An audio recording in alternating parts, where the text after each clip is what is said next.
봅시다. 53쪽에 15번. 자, 공무원단체 설명에서 옳은 것은 이렇게 나왔는데 1번 공무원의 노동조합 설립 및 운영에 관한 법률은 공무원 노조의 쟁의 행위를 명시적으로 허용하고 있다. 그런데 여러분들 공무원 단체에 있어 단결권, 단체 교섭권, 협약 체결권 여기까지만 인정합니다. 오케이?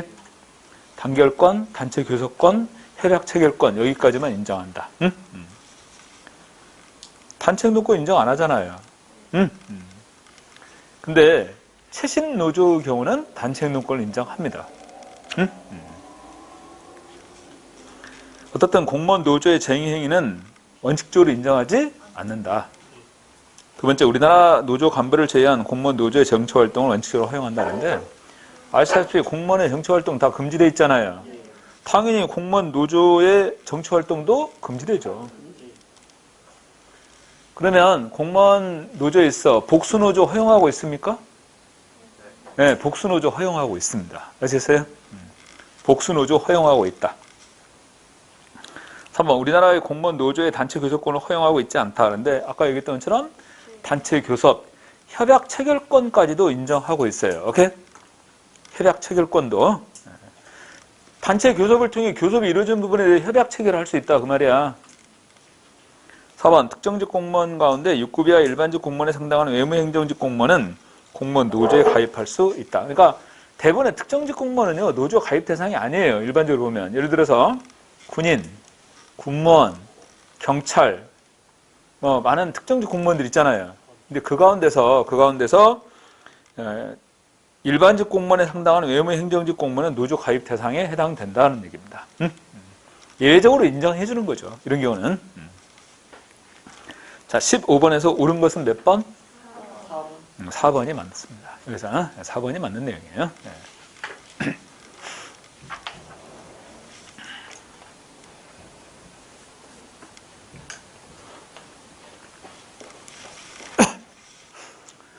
아까 얘기했던 것처럼 공무원 노조는 복수노조 인정한다고 그랬습니다. 공무원 노조 설립은 고용노동부 장관에게 설립 신고를 한다. 오케이? 네, 고용노동부 장관에게. 노조 전임자는 무급 휴직 처리합니다. 그리고 이 노조 전임자는 임용권자의 동의를 거쳐서 노조 전임자가 되는 거죠. 임용권자의 동의를 거쳐서. 15번은 정답이 4번이다. 16번 볼까요? 다음, 보충성 원칙에 대한 설명에서 옳은 것을 보기에서 모두 고르면 이렇게 나왔는데 여러분들 기억해야 될 게 지방자치단체 사무 가운데 애매모호해서 기초자치단체가 처리해야 될지 광역자치단체가 처리해야 될지 애매모호한 경우 있죠? 이런 경우는 기초자치단체 우선의 원칙이에요. 오케이? 광역이 우선 처리하는 게 아닙니다. 기초자치단체 우선 처리 원칙이죠. 근데 이 기초자치단체가 처리가 곤란하면 광역자치단체가, 광역이 처리가 곤란하면 중앙정부가 처리한다. 이런 얘기예요. 각각. 이렇지. 보충성의 원칙에 관한 겁니다. 자, 박스 볼까요?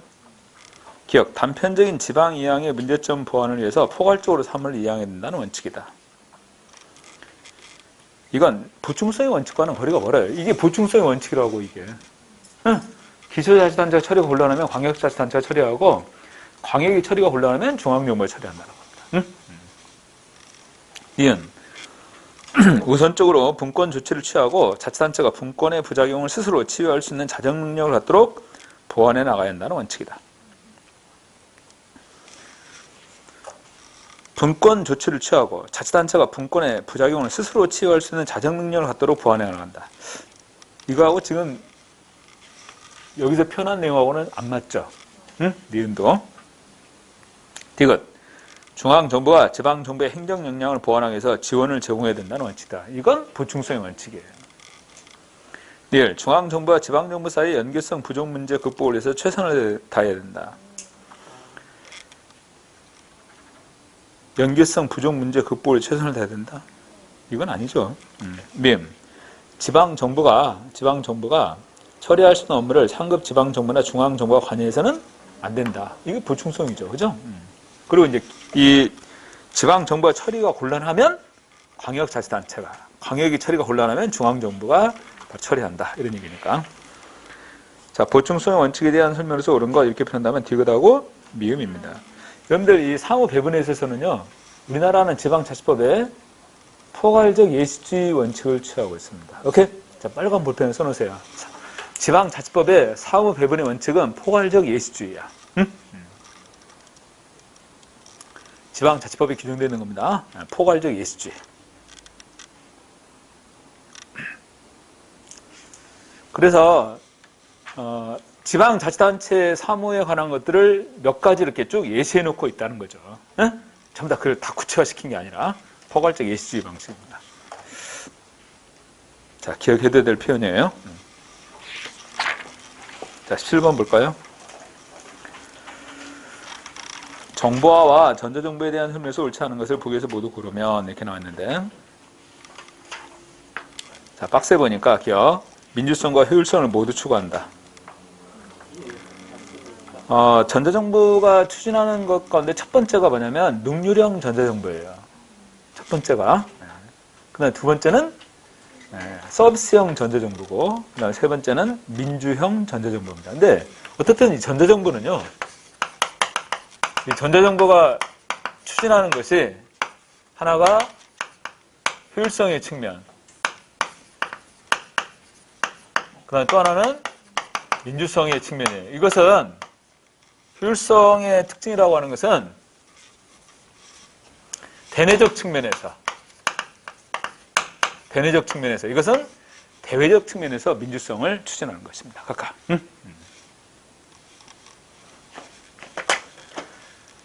전자정부는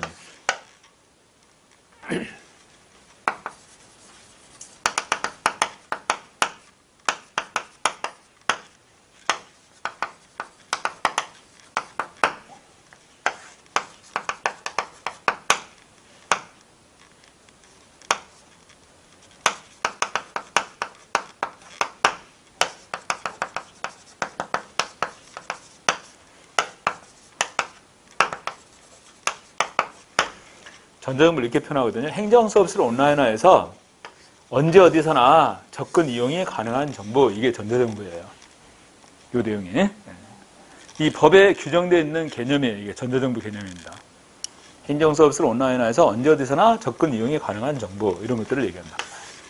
대표적인 것이 여러분들 민원 24시 이런 게 대표적이잖아요. 이런 부분들이. 원래 이 전자정부가 출범하는 결정적 배경은 정부 실패 때문에 등장하는 겁니다. 그래서 무엇보다 전자정부는 행정 업무 처리의 효율성을 높이고자 하는 거죠. 또한 전자정부가 이루어지게 된다면 시민 참여가 보다 더 확대될 수 있어요. 아셨어요? 그래서 여러분들 청주시 홈페이지에 들어가더라도 여러 가지 이제 청주시에서 하는 사업들도 소개하고 이러는데 거기 보면 시민 의견란 이런 거 다 있죠. 그래가지고 시민들이 직접 의견을 이렇게 개진할 수 있다는 거죠. 그래서 글 써서 올리고, 그러한 방법들을 통해서 적극적으로 시민 참여를 확대시키는 그런 내용들은 바로 민주성의 이런 이념을 제고시키는 이런 특징들이 있다는 거예요. 각각. 이게 전자정부의 내용인데 전자정부가 전개된 겁니다. 첫 번째 예를 쓰는 것이 능률형 전자정부예요. 오케이? 두 번째는 좀 전에 언급했던 것처럼 서비스형 전자정부입니다. 세 번째는 민주형 전자정부. 이렇게 진행되어 왔다는 거예요. 전자정부 발전 과정을 보면.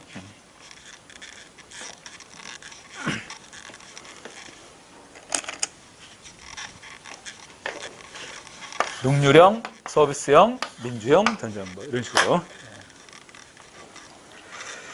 자, 그래서 여기 그 전자정부의 설명에서 옳지 않은 것을 보기에서 모두 고르면 기업 민주성과 효율성을 모두 추구한다. 맞는 표현이에요. 민주성과 효율성을 모두 추구한다. 전자정부는 정부 내 공문서나 자료가 전자적으로 처리되어서 종이 없는 행정을 추구한다. 맞잖아요. 이런 식으로. 전자정부는 맞춤형 서비스에서 쌍방향 서비스로 정부 혁신을 추구하고 있다.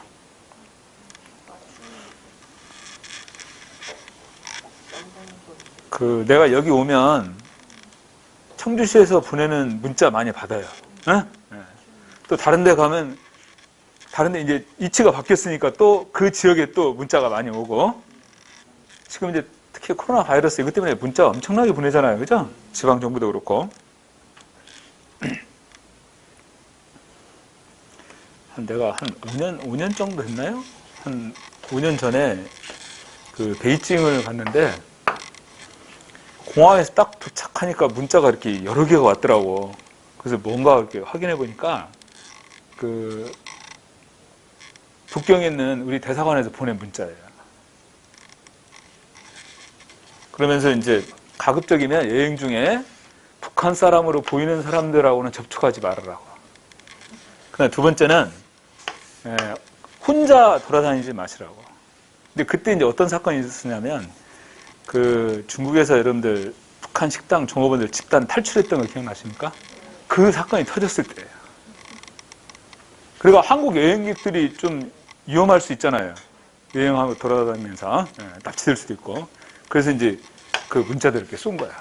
중국에 여행한 사람들에 대해서. 이게 여기서 말하는 맞춤형 서비스입니다. 오케이? 그렇잖아요. 여러분들은 모르겠지만 겨울 같은 때 눈이 많이 내리잖아요. 그러면 노인들에게 눈이 많이 왔으니까 가급적 매출을 삼가하십시오. 이렇게 문자가 가고 그런단 말이야. 응?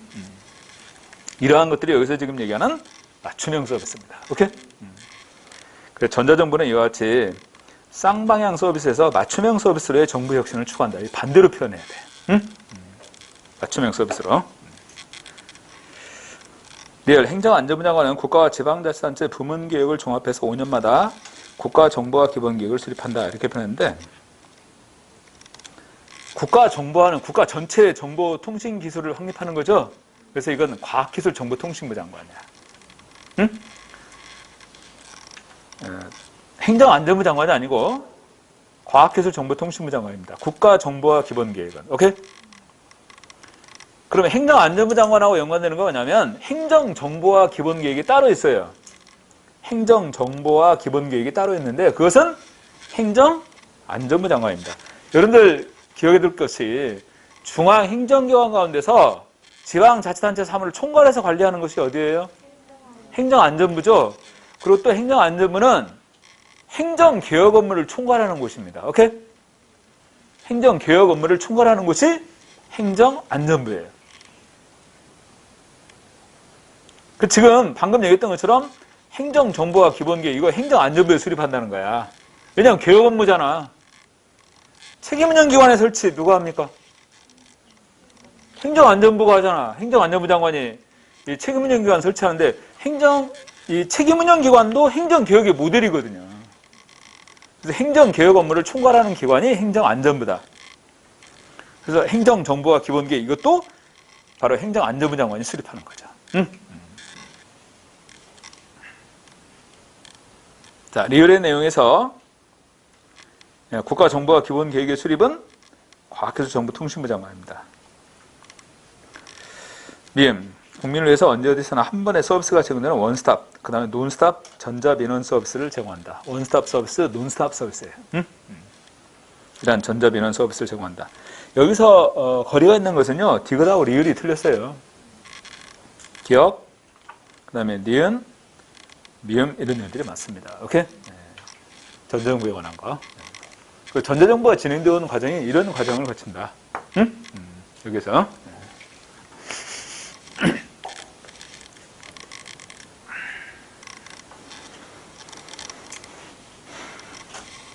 또 하나는 이 전자정부 운영의 원칙이 나오는데 그 전자정부 운영의 원칙에 여러 가지 내용들이 나오는데 거기서 꼭 혼동하면 안 되는 부분이 뭐냐면 행정편의가 아니라 시민편의의 원칙.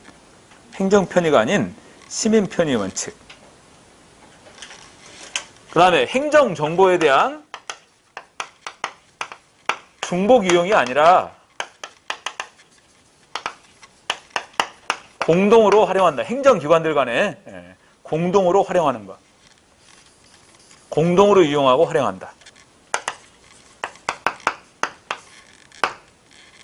중복 이용이 아니고 이런 표현들.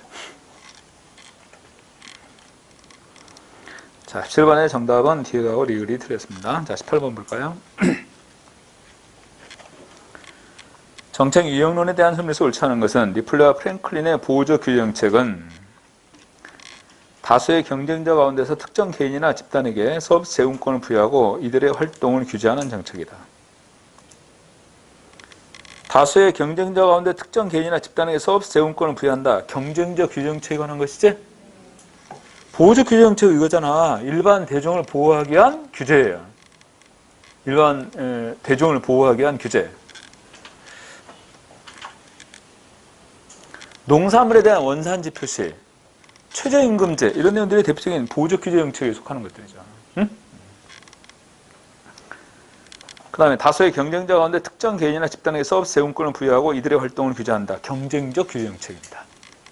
경쟁적 규제 정책이에요. 네.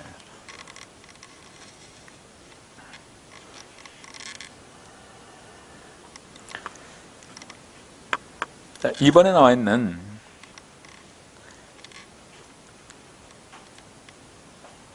그렇다면 여러분들 독과점과 같은 경우는 보호적 규제정책, 경쟁적 규제정책, 독과점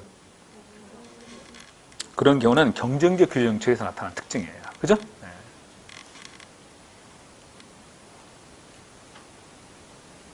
네. 지금 내가 얘기하는 게 뭐냐면 독과점을 규제하는 것은 보호적 규제인데 독과점을 규제하는 건 보호적 규제인데 경쟁적 규제정책은 독과점에서 나타나는 특징이라는 거야. 무슨 말이냐면 칼하고 아시아나가 있는데 칼은 북경 노선에 독점적으로 노선을 정해주잖아요.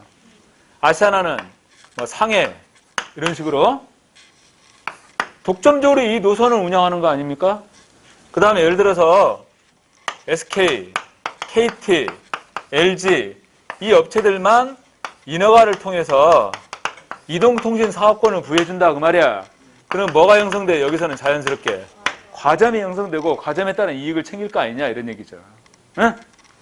이러한 것들이 지금 여기서 얘기하는 뭐야? 경쟁적 규제 정책에 관한 것들이에요. 오케이? 그러니까 경쟁적 규제 정책이 이루어진다면 이거잖아. 기업 간의 과잉 경쟁이 이루어지지 않도록 하는 것이다 그 말이야. 기업 간의 과잉 경쟁이 이루어지지 않도록 하는 거. 그러니까 자연스럽게 독점이나 과점이 형성될 수가 있는 거죠. 경쟁적 규제 정책을 펼치게 된다면. 오케이? 그걸 지금 얘기하는 거야. 혼동하면 안 돼. 독과점을 규제한다. 그건 어디에 들어간다고? 독과점 규제한다. 그것은 앞에서 공부했던 경제적 규제예요. 아셨어요? 그리고 또한 보호적 규제에 속합니다. 독과점 규제는. 경쟁적 규제가 비교되는 거 뭐야? 이것과 비교되는 것은 사회적 규제에 관한 거잖아. 경제적 규제의 종류 뭐가 있었어?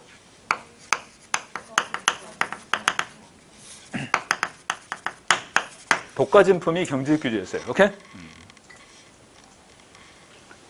그 다음에 보호적 규제는 일반 대중을 보호하기 위한 규제에 속하는 거니까 독과점 기업에 대해서 규제를 한다. 이런 경우는 바로 보호적 규제에 들어가는 겁니다. 응?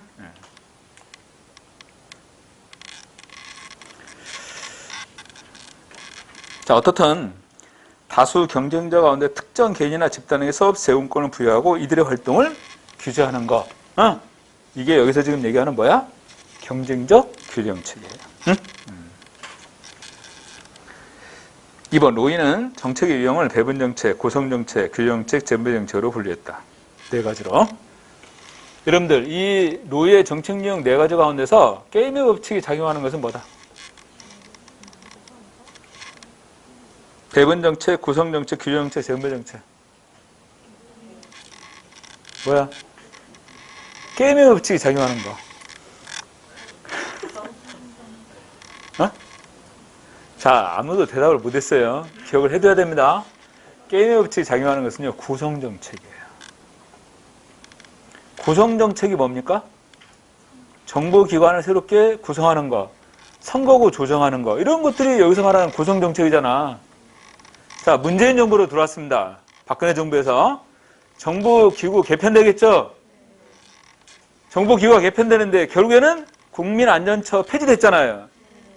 국민안전처에 있는 소방청이랄지 해양경찰청은 다른 데로 옮겨갔어요. 바로 이게 게임의 법칙 아닙니까? 어떤 건 살아남고 어떤 것은 사라지고 그런 과정에서 게임의 법칙이 작용하잖아. 선곡을 조정할 때도 마찬가지 아니겠어요? 거기도 게임의 법칙이 작용하는 거예요. 그래서 구성정책은 게임의 법칙이 작용한다. 오케이? 구성정책은. 기억해둬야 돼. 3번. 노인은 노이의 분류 가운데 잼배정책 예로서는 누진소득세하고 사회보장제도이고 구성정책 예로서는 선거구 조정과 기관 신설 등이 있다. 4번. 일선의 규정치 모형에서 편익은 다수에게 분산되고 비용은 특정 집단에 집중되는 것은 기업가 정치라고 표현할 수 있는 것이다. 기업가 정치는 대표적인 게 환경오염에 대한 규제잖아요. 그렇게 되면 편익은 다수에게 분산되지만 비용은 특정 집단에 집중되겠지. 특히 규제가 이루어지는 기업에 대해서. 오케이? 자, 로이의 정책 유형 가운데서 규제정책하고 재분배정책을 비교하는데 규제정책은요. 재산권 행사에 대해서 규제를 합니다. 규제정책은 재산권 행사에 대해서, 재분배정책은 재산 자체에 대한 거예요. 재분배정책은 종부세 부과하죠. 종부세 부과하는 건 부동산을 많이 보유하고 있기 때문에 종부세 부과하는 거잖아. 기존에 재산세 외에 종부세를 또 부과한다 이 말이야. 세금 더 걷는 거예요. 왜? 부동산을 많이 보유하고 있으니까. 그러니까 재산 자체에 대한 문제인 거예요. 재분배정책에 있어서는. 오케이? 근데 규제정책은 재산권 행사에 대해서 규제를 가하는 것입니다. 자, 그린벨트 안에 내 땅이 있는데 내가 거기다 집을 지으려고 하는데 마음대로 집을 지을 수가 없고 규제를 받는다는 거야. 왜? 그린벨트 보존을 위해서. 아셨어요? 재산권 행사에 대한 것은 규제정책하고 연관이 되는 것이고 재산 자체를 문제 삼는 것은 바로 재분배정책입니다. 오케이? 그래서 그거 기억하시면 돼요. 종부세. 응? 그 다음에 여러분들 규제정책은요. 다원주의 정치와 연관돼요. 다원주의 정치와. 그 다음에 재분배정책은 엘리트 정치와 연관됩니다. 왜냐? 이 재분배정책이 성립되기 위해서는요. 엘리트 간의 합의가 전제되어야 됩니다. 엘리트 간의 합의가. 그래서 엘리트 정치와 연관되는데 여러분들 규제를 가하게 된다면 규제로 인해서 피해를 받는 집단이 있고 이익을 받는 집단이 있을 거 아니에요. 그들 간의 대립 갈등이 나타날 거 아니겠습니까? 그런 부분들을 중재 조정하면서 정책을 끌어간단 말이야. 다원주의 정치에서 나타나는 특징들이에요. 자, 18번에서 옳지 않은 것은 몇 번? 1번입니다. 1번이에요. 근데 혼동하면 안 되는 게 아까도 얘기했던 것처럼 경쟁적 규제 같은 경우는 자연스럽게 독과점이 형성될 수 있다. 이런 얘기죠. 경쟁적 규정책은. 자, 19번입니다. 자, 린츠버그의 조직설계 모형의 설명으로서 옳은 것은 1번. 전문적 관료제는 핵심 운영 중심의 구조이고 복잡하고 안정적인 환경에 적합하다. 자, 전문적 관료제의 대표적인 예는 뭐가 있다? 전문적 관료제는 종합병원이 여기에 해당돼요. 전문적 관료제는. 근데 종합병원은 여러분들, 종합병원은 내과, 외과, 소아과, 안과, 산부인과 모든 게 다 갖춰져 있잖아요. 환경이 복잡한 것에 대응하기 위한 것이에요. 아셨어요? 복잡한 환경에 대응하기 위해서 이렇게 환경에서 요구하는 것에 대응할 수 있도록 전문성을 갖춘 그런 조직구조가 이루어져 있단 말이죠. 그렇지만 이 전문적 관료제에 있어 환경은 변화가 심하지 않고 안정적입니다. 아셨습니까? 그래서 전문적 관료제의 환경은 조건보다 복잡하고 안정적입니다. 그러니까 전문적 관료제의 조직의 환경은 어때요? 안정적이잖아요. 관료제 조직의 환경은 안정적이란 말이에요. 그래서 전문적 관료제는 복잡하고 안정적인 환경에 적합합니다. 그리고 전문가들이 핵심적인 역할을 수행하죠. 종합병원에서 전문의들이 핵심적인 역할을 수행하듯이. 그래서 그게 핵심 운영층이란 말이야. 전문가들이. 오케이? 그래서 핵심 운영 중심의 구조이고 복잡하고 안정적인 환경에 적합하다. 맞는 표현이잖아요. 2번. 에도크라시는 되게 단순하고 안정적인 문제 해결을 위해서 생성되는 것이다. 여러분들, 에도크라시는 임시구조의 성격이에요. 복잡하고 동태적인 문제에 대해서. 복잡하고 동태적인 문제에 대해서 생성되는 조직이 에도크라시입니다. 그러니까 에도크라시는 임시구조로 이러한 복잡한 문제에 대응하기 위해서 여러 분야의 전문가들이 집합이 되는 거죠. 그 전문성의 통합이 이루어지는 것이에요. 3번 기계적 관리자는 전략 부문하고 핵심 운영 중심의 구조이고 업무와 조직 단위의 분화 순위 낮다 이렇게 표현했는데 좀 전에 표현했던 것처럼 핵심 운영 중심의 구조는 전문적 관리자라고 표현했잖아요. 이 기계적 관리자는요 기술 구조 부문 중심이에요. 기술 구조 부문.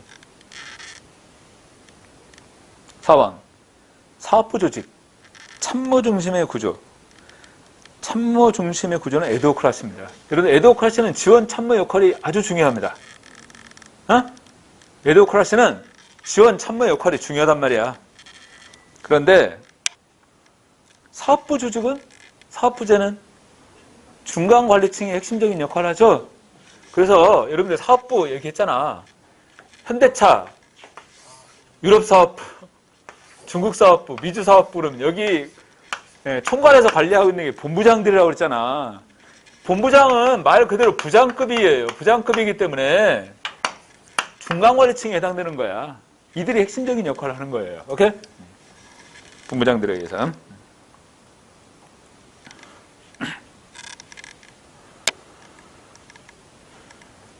그래서 사업부 조직은 참모 중심의 구조. 틀렸고. 신축적이면 형식적인 조직 구조. 여러분 4번의 내용은 임시구조인 에드호크라시의 특징들이죠. 참모 중심의 구조이면서 신축적인 혁신적인 조직 구조 이렇게 표현하는 것은 바로 에드호크라시를 표현하는 것입니다. 19번에서 옳은 것은 1번이다.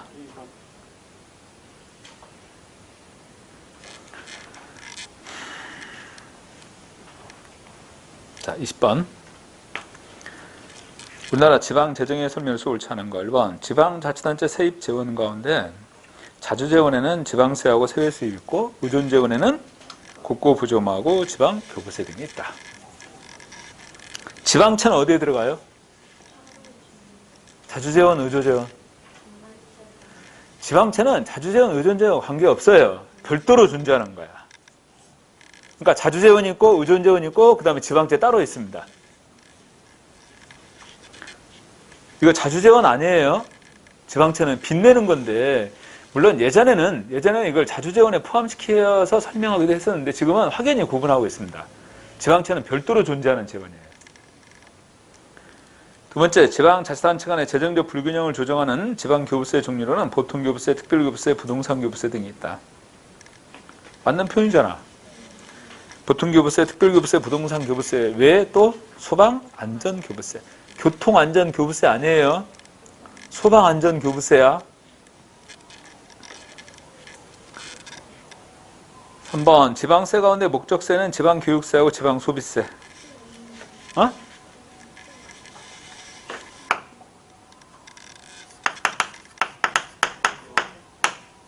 설교 목적 기억나세요?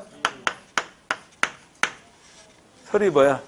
지역자원 시설세, 지방교육세, 목적세입니다. 설교의 목적이 있다 그 말이야.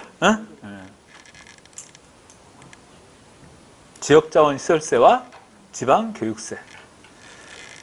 도에 부과되는 것은 뭐가 있어? 취등내비. 취등내비. 자치구에는 그건 워낙 단순하니까 등록면허세하고 재산세, 자치구세. 그거 세 가지를 기억하고 있으면 거의 대부분이 커버가 돼요. 아셨어요? 지금 방금 얘기했던 목적세 2개, 그 다음에 도에 부과되는 취등내비, 그 다음에 자치구에 부과되는 것으로 등록면허세하고 그 다음에 재산세. 그거 구분해 두면 거의 다 커버가 됩니다. 4번 지방재정조정제도의 종류는 조정교부금하고 국고보조금이 있다. 이렇게 표현했는데 조정교부금은요 시군 조정교부금이 있고 자치구 조정교부금이 있어요.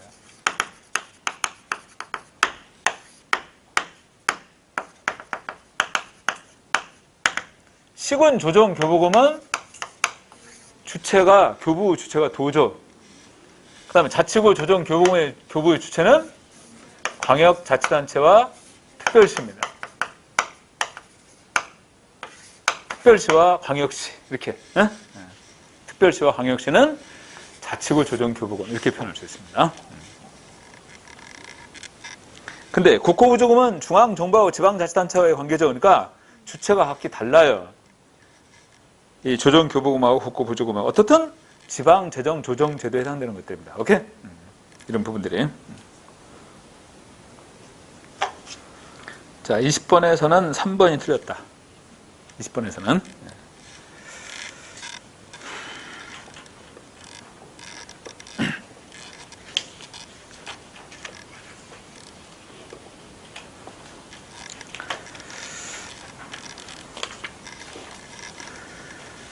어제 여기 와서 수업을 하는데 적응을 못해갖고 한참 헤맸어요. 적응을 해가지고. 근데 저쪽 강의실에서 오늘 여기 수업하는데 여기 적응이 힘드네. 근데 지금 3교시부터 조금 적응을 했어요. 4교시 되니까 이제 적응이 되는구만. 4교시 되니까. 그리고 마스크를 쓰고 수업하니까 이게 지금 만만치가 않네요. 근데 마스크 쓰고 수업하는 것도 지금 적응을 했습니다.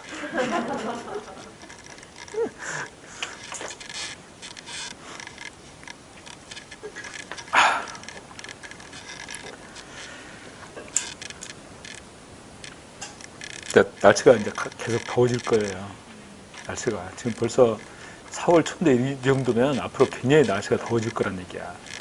근데 지금 곰곰이 생각을 해보니까,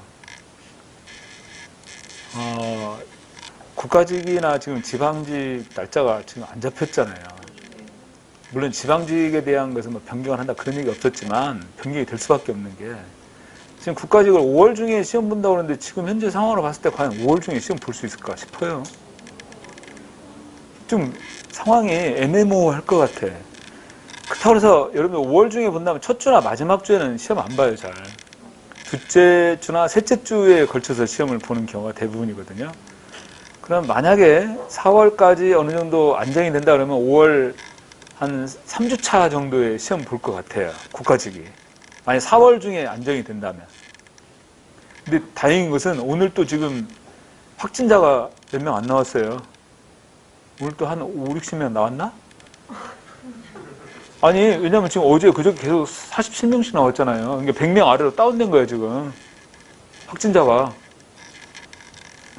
그래서 아마 4월 안에 이 정도 상황에서 조금씩 이제 이게 주춤하고 이렇게 된다면 5월 중에 아마 시험 볼 수 있을 것 같아요. 5월 3주차 정도. 국가직은. 그리고 국가직 시험 있고 지방직은요, 한 달 정도 텀이 필요해요. 한 달 정도 텀이. 그걸 준비하려면. 그러니까 아무리 빨라도 5월 달에 시험 본다면 6월 셋째 주나 아니면 넷째 주에 볼 수밖에 없습니다. 아니면 7월로 넘어가거나. 왜 괴로워해? 지금 현실 여건이 그렇게 돼버리는데 어떻게 해요? 그래서 지금 여러분들에게 중요한 것은 그거 같아. 물론 지금 이제 준비를 해나가고 있지만 이러한 부분들에 흔들리지 말고 자기 자신을 컨트롤 잘 해나가는 게 중요할 것 같아요. 근데 지금 공부를 계속 하는데 확정도 안 되고 계속 딜레이되고 이런 상황이 되면 막 힘 빠지잖아요. 그런 걸 조심해야 된다고 봐요. 그렇잖아요? 지금 벌써 딜레이 된다고 하니까 짜증 내잖아요. 그 스트레스거든요.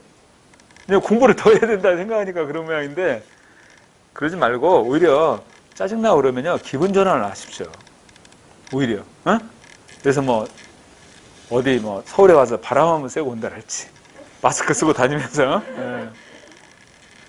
기분 전환하는 게 오히려 필요하다고 생각해요. 계속 책만 보고 여기 하다 보면 계속 스트레스만 받고 그러니까 그래서 자기 스스로를 자꾸 이렇게 뭐랄까 컨트롤 해나가는 게 중요하죠. 더군다나 지금 시험이 이렇게 확정이 안 되고 계속 이렇게 딜레이되고 이런 상황이 굉장히 위험하거든요. 여러분들한테. 힘 빠지니까 그래서 본인 스스로가 좀 컨트롤을 잘 해나가는 게 필요한데 내 판단으로 보면 아마 국가직이 5월 한 3주차 그 다음에 지방직은 지금 원래 6월 13일인데 그 날짜에는 시험 보기가 힘들 것 같아요. 분명히. 그러면 딜레이가 되면 한두 주 딜레이하는 것보다는 한 달 정도 딜레이를 시키지 않을까. 이런 생각입니다. 그래서 아마 7월에 시험 볼 가능성이 있지 않을까. 이런 판단이 되는 것 같아요. 아무튼 발표가 되는 거 이제 조만간에 상황이 안정이 되면 발표를 할 텐데 이게 단순하게 한두 가지를 고려해서 결정하는 게 아닙니다. 학교, 대학교 있잖아요. 걔네들 방학하는 거, 개학 시기 이런 거 다 같이 고려를 해야 되거든요. 왜냐하면 그 친구들이 또 공무원 시험 준비하는 친구들이 많잖아요. 응? 그런 부분까지 다 고려를 해야 되기 때문에 이게 굉장히 복잡한 상황입니다. 자, 컨트롤을 잘 해나가라. 응? 그리고 어떻게 보면요, 더 좋은 기회일 수도 있어요. 공부가 부족한 친구들은 이 기회에 더 보충할 수 있는 거 아닙니까? 그렇잖아요? 물론 내 생각인데, 예. 보충하십시오. 부족한 친구들은. 응? 시험 보는 게 목표가 아니라 합격하는 게 목표지 않습니까? 그걸 아셔야죠. 합격하는 게 목표니까.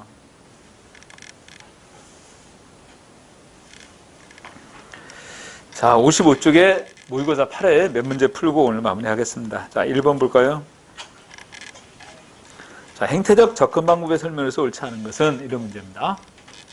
행태론. 1번 집단의 고유 특성을 인정하지 않는 방법론적 개체주의 입장을 취한다. 맞나요? 틀려요? 고민해 봅시다. 2번 행태의 규칙성, 상관성, 인과성을 경험적으로 입증하고 설명할 수 있다고 본다. 3번 연구에서 가치와 사실을 구분하지 않는다. 행태론은 논리 실증주의를 바탕으로 하기 때문에 행정연구 대상에서 가치와 사실을 구분하죠. 연구 대상은 주로 사실에 중점을 두고 있습니다. 그렇기 때문에 행태론은 가치 중립적이라고 표현해요. 그치? 그리고 1번에 나와 있는 것처럼 행태론은 여러분들 여기 조직이 있으면 이 조직 구성, 개개인들의 행태의 특성을 연구하잖아요. 이걸 전부 합하면 뭐가 돼요? 이게 집단 행태가 된단 말이야. 개개인의 행태를 합하면, 지금 여러분의 행태, 개개인들의 행태를 합하면 이 집단 행태가 되잖아요. 그렇지 않습니까? 네. 그때 만약에 여러분들이 다 학교에서 공무원으로 나갔어요. 다른 학생들이 전부 왔단 말이야. 그럼 또 집단 행태가 달라지겠죠. 그렇기 때문에 이 집단의 고유 특성이 없어요. 방법론적 개체주의 입장에서는. 왜? 구성원이 바뀌면 집단 행태도 달라지니까. 그러니까 집단 고유의 특성이 없는 거죠. 자, 그 다음에 좀 전에 언급했던 것처럼 논리 실증주의를 바탕으로 하기 때문에 연구에서 가치와 사실을 구분한다. 그러면서 가치 중립적이다. 오케이? 4번 사회현상을 관찰 가능한 객관적 대상으로 보고 인간의 주관이나 의식을 배제하면서 인식론적 근거로서 논리 실증주의를 신봉하고 있다. 그렇다면 이러한 행태로는 자연현상의 연구 방법을 사회현상의 연구에 적용할 수 있다고 본다. OX. 맞습니다. 실증적인 연구잖아요. 그러니까 자연현상 연구 방법을 사회현상 연구에 적용해서 연구할 수 있다. 이렇게 보는 시각이지. 논리 실증주의를 바탕으로 하니까. 그걸 부정하는 것이 현상학이에요. 아셨어요? 현상학은 반실증주의 입장이잖아. 해석적인 연구로 이루어지니까 현상학 입장에서는 자연현상의 연구 방식을 사회현상에 적용할 수 없다고 보는 거죠. 자, 1번에서 옳지 않은 것은 정답이 3번입니다. 그리고 기억해야 될 표현이 그거예요. 이 행태로는 자연현상 연구 방법을 사회현상 연구에 적용할 수 있다고 보는 겁니다. 2번.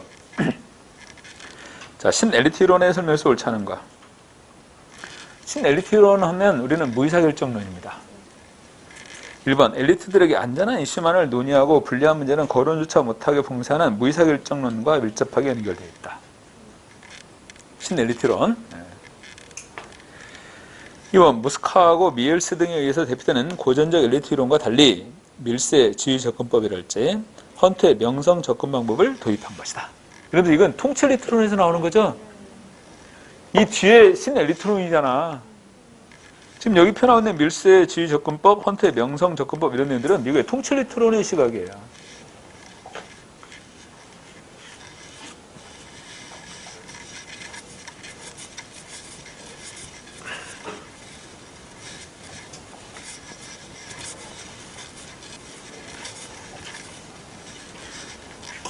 전체 흐름을 보면 이런 식으로 전개됐습니다.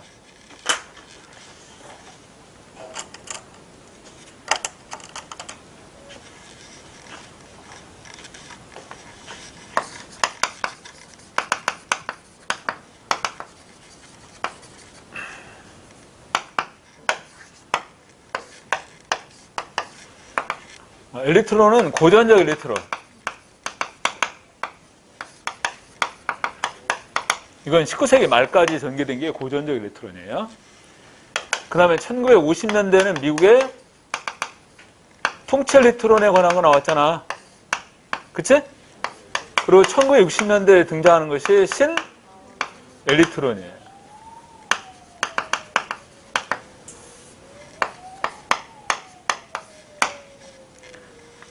다원너는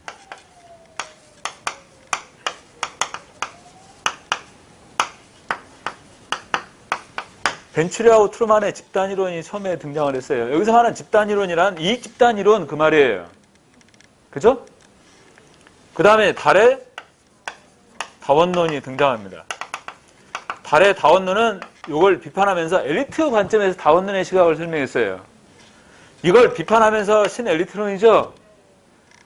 달의 다원론은 명시적 권력만을 이해했지, 명시적 권력만, 암묵적 권력에 대해서는 간과했다는 겁니다. 오케이? 달의 다원론에 대해서 이제 뒤에 신 다원론 등장합니다. 이런 흐름이었어요. 그리고 신 엘리트론은 바로 무의사 결정론입니다. 신 엘리트론의 입장에서는 무의사 결정론 이렇게 표현해가지고. 네. 자, 그래서 이런 흐름에서 일을 하는데 신 엘리트 이론은 잠재 집단론을 전제로 설명하였다. OX.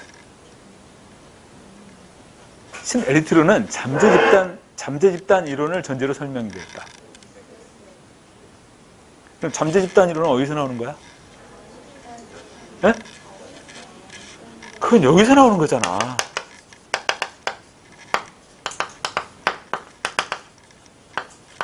잠재 집단론, 중복표현 이론 여기서 나오는 거잖아요. 이건요 신 엘리트 이론하고 관계가 없어요.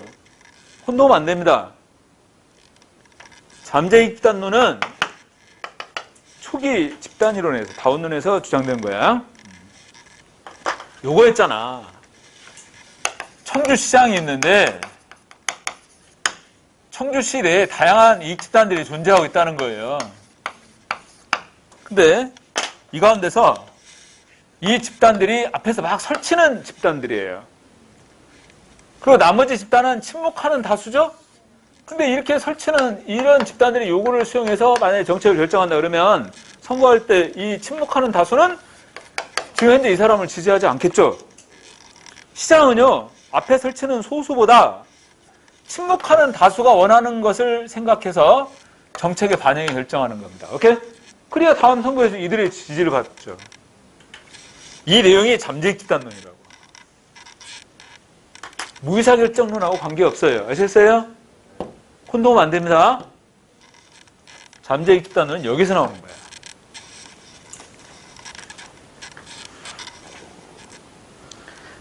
자, 그래서 이번에 그 모스카나 미엘스 등에 의해서 대표된 고전적 엘리트 이론과 달리 밀스의 지위 접근법, 헌터의 명성 접근법 여기서 나오는 것들입니다.